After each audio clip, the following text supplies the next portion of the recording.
What's going on, legends? Welcome back to the channel. In today's video, I'm bringing you guys the tier 5 mission guide for the Legion faction. This one consists of 7 total missions, 5 of which you will have to complete out of the first 6 in order to unlock the final mission, and this is the final tier as of this time for the Legion faction. It's probably the most challenging, at least for Legion. Now, before we dive into it, if you guys do enjoy this content at any time or find this video helpful in any way, make sure to show your support for the channel by going down below and smashing that like button. Go ahead and throw an easy goal of 100 likes on today's video, as well as if you'd like to find your way back to the channel for more Call of Duty content. Make sure to hit that subscribe button alongside that notification bell so you don't miss future videos. All right, so first up, we have all clear. This one's going to be a two-parter. Part 1 is asking you to unlock 5 strongholds in 1 deployment. Now, this is going to be a little bit based on the RNG you have when you actually spawn in, as sometimes they can spawn kind of close together, which is going to make it a lot easier to get to them all, and that also makes it less likely that enemy teams will take a bunch of them, because if they take even 1 or 2 of them, it can completely throw off your ability to actually get this done, just depending on where you're at on the map. But basically, all you're going to need to do here is go to 5 different strongholds and be the one to unlock them. So if another team has already beat you to a stronghold, that one will not count. You won't be able to actually unlock the door.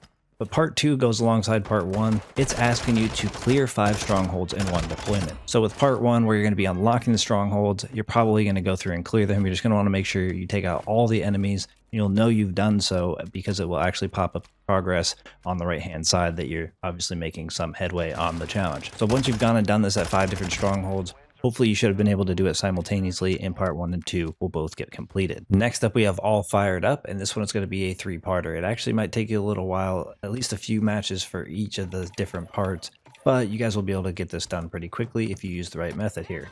So first one's going to ask you to extract 3,500 pistol or SMG ammo. Of course, you're going to want to make sure you have an SMG or a pistol on your person in order to actually accumulate this ammo, because the best way to do this is to use the munitions box method. So once I actually spawn in, I go and find a few $1,000s, that way I can stock up on munitions boxes. It's obviously best to have a large backpack in order to do this. However, you can do it in any fashion that you want. So once you've hit up a buy and you're stocked up on munitions boxes, you're going to obviously want to get the ammo. So you're going to throw down the munitions box, and before you actually resupply with it, you're going to want to make sure you stow the ammunition from your weapon.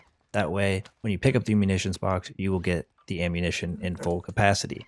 Then you're going to, of course, want to stow that ammunition that you're holding again. That way, when you resupply, it fills it up. And you're going to just keep picking up and stowing this. If you have other players with you, they can drop more ammunition for you to do this quicker, and obviously take less munitions boxes. And then once you're fully stocked up, if you have a full 9 slots in your large backpack filled up with the SMG or pistol ammo, you'll have 1,350 total. So this will take you at least 3 matches in X-filling with the SMG or pistol ammo. Part 2 is going to have you do the exact same thing. It's going to be for 6,500 AR or LMG ammo. You're going to use the exact same method to do this. So with a full backpack at 9 slots with each of these at 180, you're going to actually have 1,620, which will allow you to do this in probably like 4 or 5 matches. The ammunition that you have in your weapon itself will also count. So as long as that's filled up alongside all of the slots, you'll obviously be able to do this a little quicker. Then the last and final part for this is going to be to extract 1,200 shotgun ammo. Again, you're going to be using the same exact method. You're going to have 360 ammo if you have 9 full slots at 40 per slot. And of course, if you're holding on to some in the slot with the weapon itself, that will also count. So you should be able to do this in 3 or 4 matches as well. So this is going to be a little time consuming, but overall, all of these parts are pretty similar, and they should be easy. And once you've done these, this part will be complete. Our next mission is probably one of the more difficult ones in this tier for the Legion, and is known as Battle Rivals. It's going to be 2 parts. Part 1's asking you to kill 81 enemies with an F-TAC recon with a thermo optic attached in Saeed City.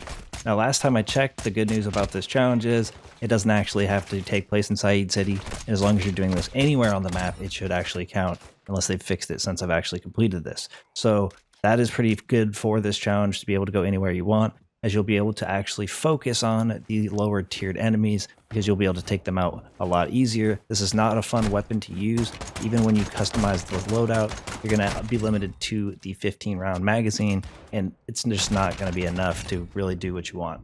This thing can be pretty frustrating to use, and you have to be pretty, strategic with how you plan to get your eliminations. But if they are low tier, they can go down in 1 headshot, and it's pretty straightforward. So you're going to want to find as many of those enemies as you can. You should be able to move through this first part of the challenge pretty quickly. Now, the second part is going to be a lot more challenging, as it's asking you to kill 30 operators with an F-TAC recon with a 419mm EXF barrel attached. I definitely recommend having this barrel attached when you are doing the first part, because if you come across any enemies, anytime you have the possibility of getting eliminations, you're going to want to take advantage of it. So just make sure you have these both equipped at the very least. And if you guys are looking for a loadout recommendation, I'm going to leave it down in the comment section below for those of you that are trying to look for a good loadout to actually eliminate operators. So obviously this challenge is asking for a lot of operator eliminations. There's a couple of ways you can go about it. Obviously you can take the strategy of grabbing the weapon case and baiting enemies towards you, or you can even go as simple as going to a final exfil where you know people are actually still alive. If you guys check the kill squad contract from previous videos I've done where I've shared that information, you guys will know whether or not you're the last and final squad, and you can choose to try to eliminate players going for that final exfil, or maybe you guys are just going to go all the way and camp the exfils just to try to complete this. But this weapon is very challenging to use because it is very limited in the amount of bullets you have, and at ranges it can be pretty hard to hit your target, especially being that it is single fire, and if you put on the full auto it's completely useless. But I will say a really nice tactic to use for this weapon is that whenever you down an opponent and you see them downed, you actually just pull this weapon out to finish them off instead of actually using this weapon to try to down the opponents. It's much better to use a nice SMG that you can pick up or find, or even something in general it's much better to use. That way you can actually down the opponents and then eliminate them with this. Another useful tip for this is when you have other teammates, if they actually manage to down some players, as long as they allow you to get the full elimination once the player's down, it will also count towards your challenge. Now it's definitely going to take you a while to actually achieve this, and it is going to be frustrating as this weapon just overall isn't fun to use. So make sure you take full advantage of having a better secondary weapon. That way once you actually down the people, you can fully eliminate them with this. Anytime you see a down player, even if it isn't one that you downed and you fully eliminate them, it should count as an elimination. So that should help you move along this mission a little bit quicker. But once you get that 30 operator eliminations completed, this whole entire mission will be done and you'll be able to move on. Next up, we have Thirst for Knowledge. This one is actually pretty easy as it is only one part, and all it's asking you to do is complete 5 contracts in less than 1 minute. So all that's requiring is for you to start a contract and finish it in less than that 1 minute's time. And the great news is it will even have it at the top of your screen, so you'll know if you're going to be able to make it in time or not. The best and easiest contract to do in order to complete this is the HVT contracts, or the high value targets, because you're able to just basically grab them, make a beeline to the enemy that you are looking for. You can always tell which one of them it is because he's dressed differently. Eliminate him really quick and under the 1 minute's time, and you'll be able to get that progress on your challenge. Now, when I was doing this mission, I just chose to go to as many HVT contracts as I could. There were a couple of them that was unsuccessful with because it took me just a little bit longer than the time of 1 minute. And so I was having to go to a couple extra. I was even lucky enough to get a kill squad contract, and the people that we got for our target actually ended up dying before we were able to get to them, and under the 1 minute time frame, so we actually had that tally toward our progress as well. I would say this is one of the easiest missions, and once you obviously get 5 contracts done in less than the 1 minute's time, this part will be complete. Next up, we have Good Prep. This one's going to be a 2-parter. Part 1's asking you to deliver 90 gas masks to any dumpster dead drop location. Basically, there are 6 on the map, and at this point, you're probably familiar with all of them. So whichever one you're closest to at the time you have the gas mask, this will work by just dead dropping it and you'll get the progress. Now, the best way of acquiring a 90 gas mask or getting through this the quickest way is that, in my opinion, by buying them and then taking them to the dead drop, because you can actually rack up quite a bit of cash, fill up your entire backpack, go to a dumpster dead drop, drop them off, go back to the buy, and you just kind of alternate back and forth. So it just kind of depends on where the buy stations are and where the dead drop is that's closest to you, because that will obviously determine how easy this will be for you.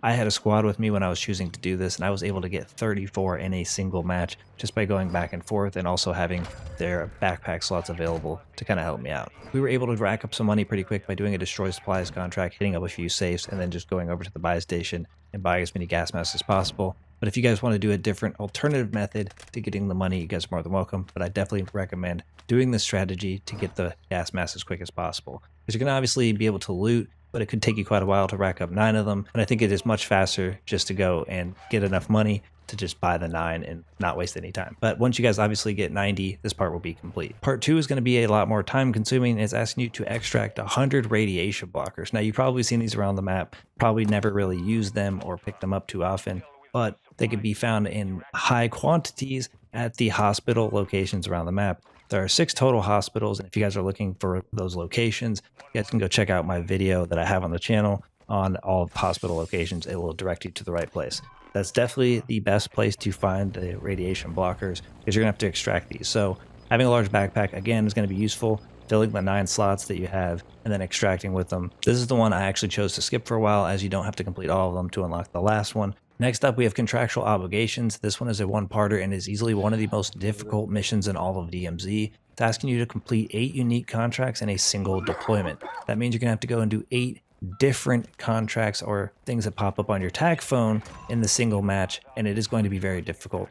I definitely recommend starting with the kill squad. Obviously, it's the one with the skull on it. It's going to be where you have to eliminate real operators. Sometimes they're going to be far away. Sometimes they're going to go out of their way to avoid you. So if you're not able to complete this in a reasonable amount of time, you're going to know that's not the run that you're going to be completing this mission. You're going to have to move through the missions fairly quickly in order to complete them all in the time given, and it's going to be, again, a time crunch, so you're going to want to move through them quick. So once you've completed the kill squad contract, the rest of the order is not really relevant, except for my recommendation was to complete the hostage rescue as the final one, as it's pretty much a free exfil, and it might be hard or challenging to get to the final exfil depending on what you're doing based on the contracts. So if you are able to, and you're not worried about people taking it, you can finish up with the rescue hostage. This is absolutely one of the hardest ones to do, and I definitely recommend having a squad to do so. You could try it solo, you might be able to do them fast enough, but it is significantly easier with more players. Maybe you guys even go for one of those 6-man squads. I don't know exactly what to recommend to make this one easier. You're just going to have a perfect run and go through these contracts as fast as possible.